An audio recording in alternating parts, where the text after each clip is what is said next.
السلام عليكم. نجدد الترحاب بكم في الفيديو الثالث من سلسلة فيديوهات كيفية التعامل مع الفلاشة USB.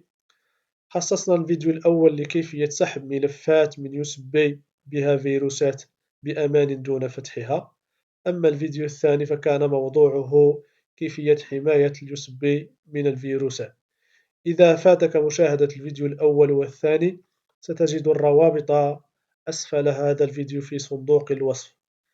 في الفيديو الثالث سنتعلم كيفية إغلاق منافذ الفلاشة لبور USB لحماية الحاسوب من الفيروسات، وكذلك حماية الملفات من السرقة من طرف المتطفلين.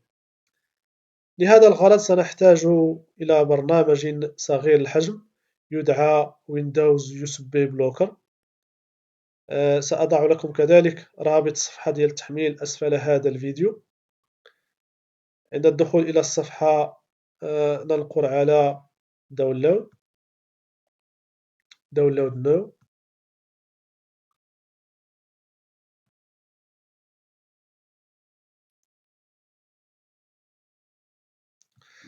بعد تحميله سنقوم بفك الضغط عنه باستعمال برنامج الوينرار أو أي برنامج مشابه.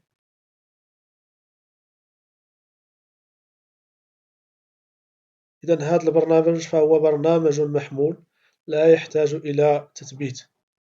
إذن سنقوم بتشغيله.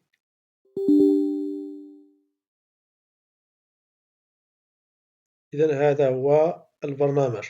إذن من خلال هذه الأيقونة يتبين لنا أن منافذ اليوسبي مفتوحة. إذن سنقوم بإغلاقها بالضغط على بلوك USB port. أوكي.